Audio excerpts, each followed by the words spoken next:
Alright, thank you for joining me today. I'm going to turn up the mic volume here so my voice can come in.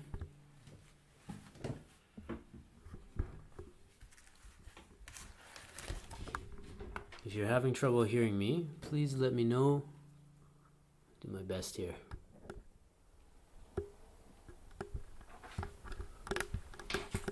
How is that? Can you hear me well?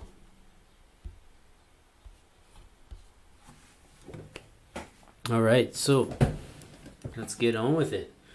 Today we are talking about holding the oud. So there's basically three things you need to know about holding the oud. There are 3 or 4 points in order to hold the oud well. The first thing is, most important, is to get your knee up. Get your knee up. I use a footstool to get my knee up. Usually it's the right knee. Sometimes you can cross your legs to do it if you're comfortable doing that. That's okay too. But you want to get your knee up. If your knee is not up, if it's down, then the oud is going to be either slanted at an angle like this, or it's going to slide, especially when you're a beginner. Usually it's going to slide because your body's not comfortable holding the oud yet.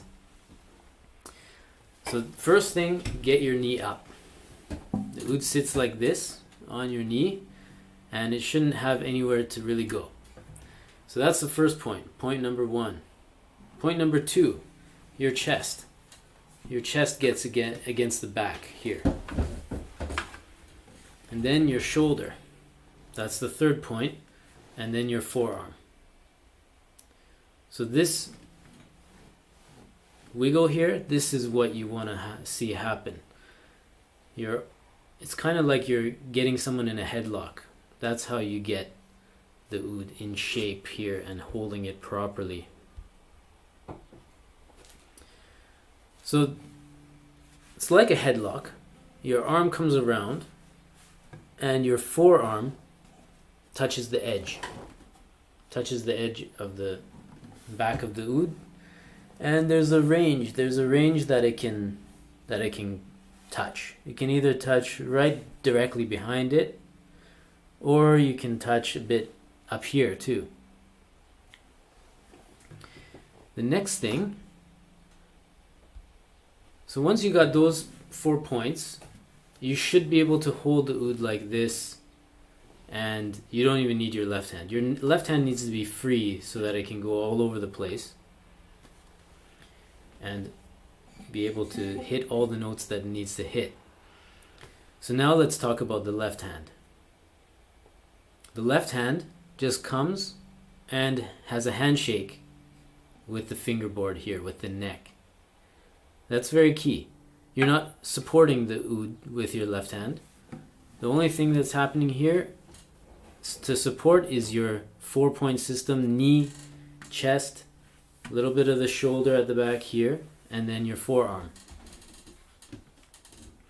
So your left hand just comes up and shakes hands with the oud. One of the things that guitar players tend to do when they play the oud, they want to go like this.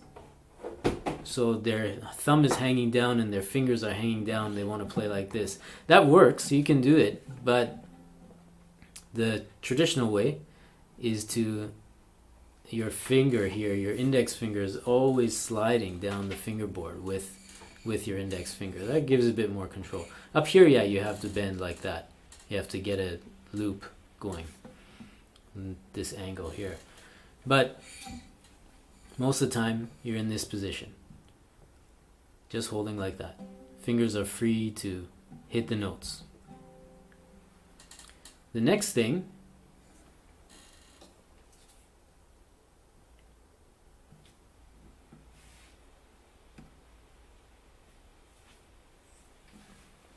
back to the right hand. You want to never rest your forearm or wrist on the bridge or on the face of the oud.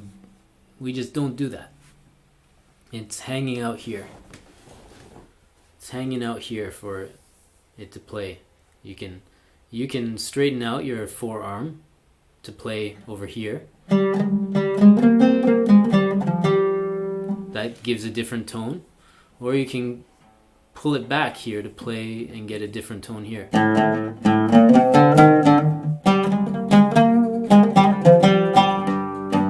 can get more attack that way. Alright? So that's basically it. That's how you hold the oud. There's different sizes of oud, but what I want to get at, the most important thing for anyone who's playing the oud is that everyone's body is different. So you're going to have to find what works best for you. That's the most important thing. Some people are larger, some people are smaller, but anyone can hold and play the oud. Women with bigger chests, you're going to have to, you may have to angle a bit differently to play. People with a large belly may have to angle to play. There's different ways. You'll see. I'll show you pictures of some oud players, and they angle out this way a bit more because their size, their body size. But the most important thing is everything over here. You can move the oud around really nicely.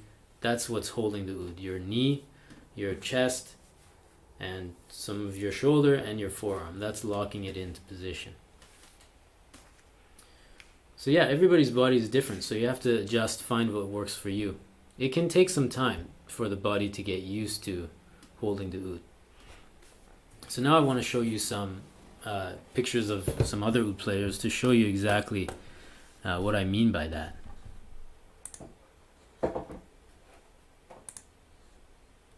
So yeah, let's go here.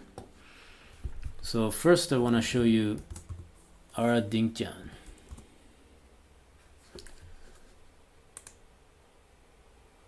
So look at over here, you can see clearly in this picture, he's slanted, right? Ideally, we don't want to have that slant, but that works for him, so it's okay. See, everybody kind of can hold the oud a bit differently. Again, slant. The bottom is slanted out. Again here, bottom is slanted out. But he's got his knee up, so he's able to balance it. But one trick that you can use is to get like some carpet stopper. Looks like he may have something there too. Carpet stopper works to put there. That'll prevent the oud from slipping. You can see that his angle of his forearm is coming down more at a different angle. It's not coming directly from the bottom of the oud. So that's something to think about too. Now I'll show you another player, Hamza Eldin.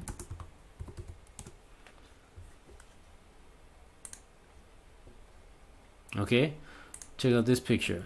It's maybe hard to see, but his oud, the top angles down, so he's playing more of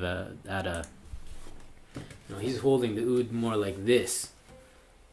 That's fine too. That works. He's got it like this and he's playing over here. That's part of his way of playing. That's part of his sound. That works for him. That's an okay way to do it too. You can go into it as well. But when you're practicing, whatever way that you hold the oud, you want to make sure that you don't cause too much tension in your body. So whenever you're practicing, take breaks, especially when your body is getting used to the oud. Take frequent breaks. Just go back from the oud, shake it all out, and reorient yourself. Come back to it and then hold the oud again. Now I want to show you another player. Simon Shaheen.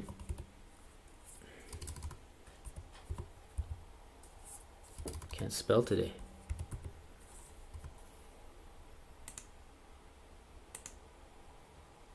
Okay. He's got a bit of a different balance. Look at this picture. Completely flat. The face of the oud is completely flat over here too, in all these pictures. So he's got it's completely perpendicular. The face is completely perpendicular to the ground. That's one way, and his arm usually comes straight behind the oud, like here, like you can see here. his arm usually comes right behind here, you know, very straight to the strings, you know, so that's part of his style of playing, and that's what works for him. So yeah, if you have any questions, now is a good time to ask, go through anything that we have time for, so do let me know. I'm just going to play on the oud here until I get some questions, if you have any.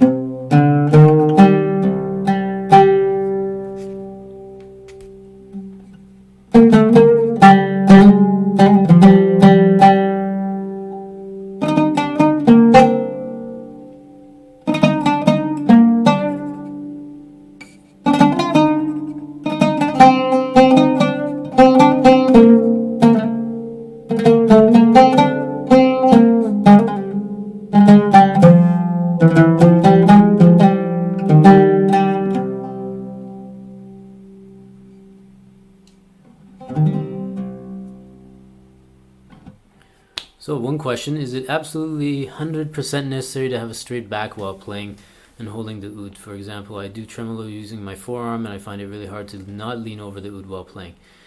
So yeah, I don't have a straight back.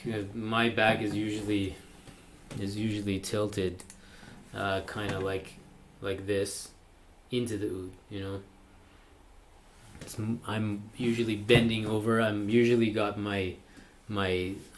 half on my seat or at the edge of my seat playing, but I can lean back and play too. Most of the tremolo action happens right here in the forearm and wrist for me, so I can play like this in a relaxed position. I can play like this, nice and straight. You need time for your body to adjust to the oud and find what is most comfortable for you to practice in for the longest period of time.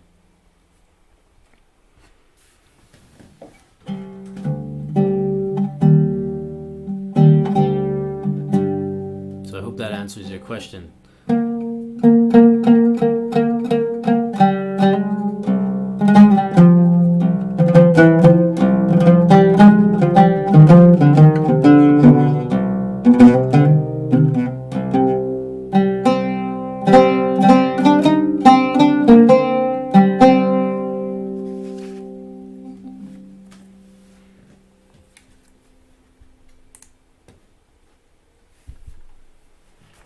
Alright, so just to recap, holding the oud, you've got 4 points.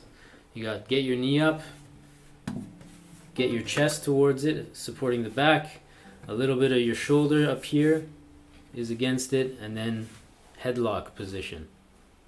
Get your forearm touching the edge. And there's a bit of range that you can have here.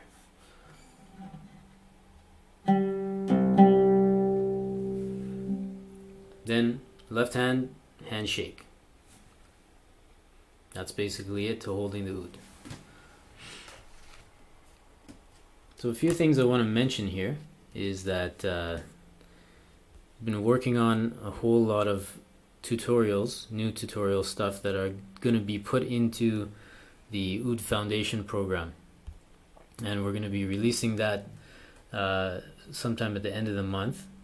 And I'm going to put the link in the description so that you can get and sign up for updates for any beginner oud players out there who are looking to start the oud with a good basis and learn everything there really is to know, and have some systematic exercises plus tunes that you can learn, traditional tunes. On the channel as well, there's another video that you can see what the new videos are going to look like. It's learn Saluni and Nas. You can see we're putting notation, picture in picture in the videos. So hopefully that will be a nice learning tool for people to use. There's going to be 4 parts of the foundation program. So you're going to be able to have foundation 1, 2, 3, and 4 and go through it all systematically. And the piece that I played at the beginning of the stream, Samay Nahawand, will be part of the curriculum there. I'm going to show you how to play that. That's more in the more advanced sections of the foundation program.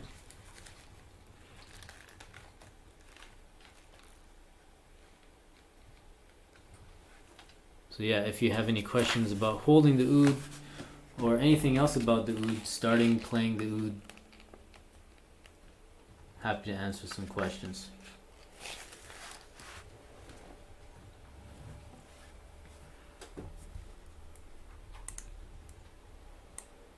Just going to bring down the volume here a bit so that you can hear the oud well.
Nahawan by Mesut Jamil Bey, a Turkish piece. This is going to be in the foundation program, one that we're doing. And another question is sight reading a good skill to have in the Middle Eastern world? Yes, it is. It definitely makes it easier to learn tunes faster. So that is effective. It's very nice to have that skill. But it's also, I think the best thing to have is being able to read notes and having a good strong ear, because you have to catch the quarter tones, the microtones that people are using, and you really need to have both aspects. So learning a tune by ear is very effective in Middle Eastern music, but having the notes it's not necessary. Being able to read music is not necessary, but it really helps you learn tunes faster, so that you can just take out something and learn it and get into it quickly. But sometimes the notes don't tell the whole story, especially when it comes to embellishments and ornaments and whatnot. So you need to hear the piece. You need to be able to have a very strong ear. But sight reading can be useful, yeah, definitely.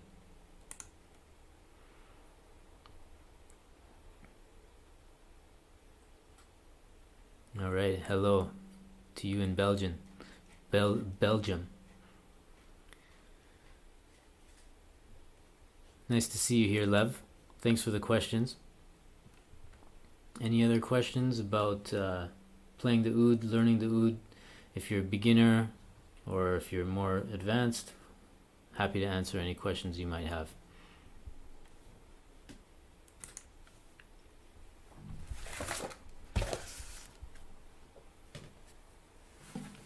I'm going to put a link to the new foundation program sign up page. You can take a look at that. Sign up there.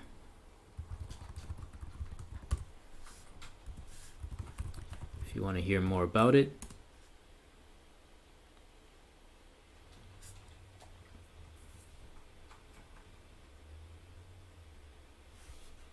That'll also be in the description box as well. Alright, we have another question. Do you recommend your beginner's course for someone with no experience who wishes to emulate artists like Abadi El-Jahar? That's a good question. So the beginner's course is really going to set you up to play Arabic style. So I recommend it for anyone who wants to learn Arabic style playing, Persian style playing. But it's also, it's very... Abadi El-Jahar's style is very specific and very advanced. So it's good for anyone who wants to learn the oud. And if in the future you want to learn Abadi El-Jahar's style, then you'd have to really get specific. You'd have to find someone who's an expert on kind of Gulf music, and someone who's from that area to help you play that style, that kind of style.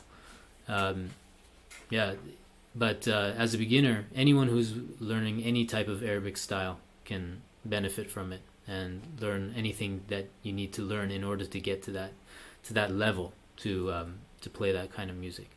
So yeah, it'll help you start out and get to there.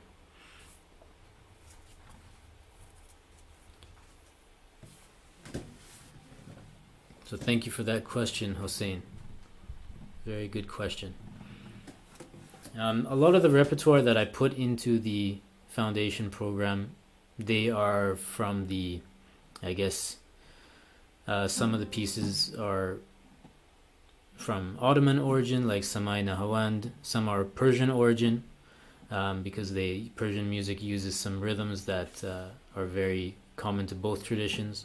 And my expertise is in Persian music, so I like to add some of those things to give people a round bass. Also some traditional Arabic tunes like Saluni and Nas, Bint al Shalabiya, these kind of things. So from the, greater Syria kind of area, those tunes are popular. And yeah, so Abadi al-Jahar's style is very specific to the Gulf region, Saudi Arabia, and so that style is very specific. I don't know if there's any books out on that kind of style. Another question coming up here is, do you teach how to tune the oud? Yes, I do. In the foundation program, I teach how to tune the oud, but with a digital tuner, as well as my process of how I do it by ear. There's also a couple free videos that I have on the YouTube channel here that show you how to tune the oud. I did a live stream last week actually about how you tune the oud. So yeah, I do go through that in the foundation program, as well as with some free materials as well. So you get all that when you get into the foundation program. Do you think Zeryab ouds are high quality? They're good quality. I don't know. I think they're high quality ouds. They're more expensive ones. I haven't tried one. I've tried one of their mid-range quality ouds, and I think they're very well-rounded.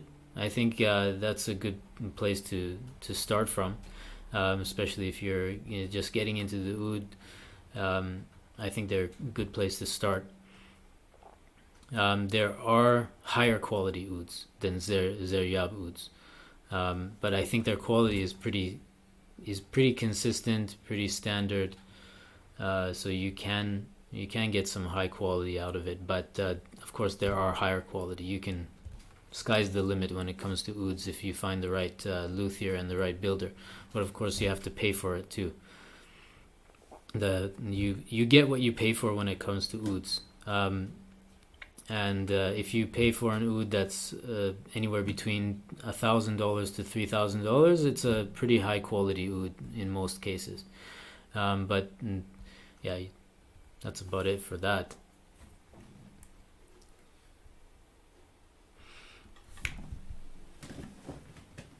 So another tune that's in the foundation program, in the more advanced sections, is Samai Hijaz by Muhammad Abdo. I'll bring this tune up so I can play some of it for you.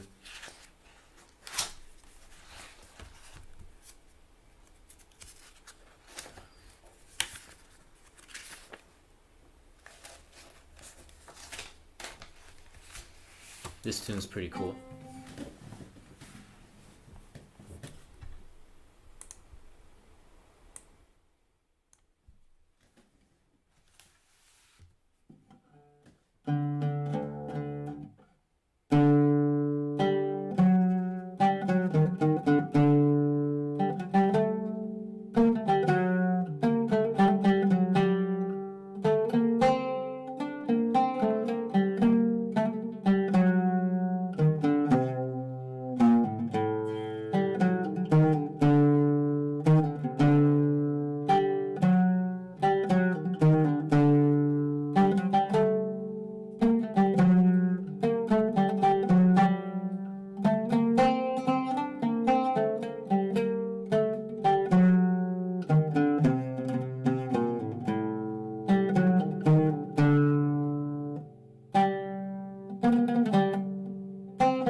turn the mic back up for my voice here. And there's a couple questions. All right, are there any 13-string Turkish oud sets, or do I need to splice 2 sets of 11-string sets in order to accommodate the extra courses? And also, can a Turkish set of strings be used on an Arabic oud?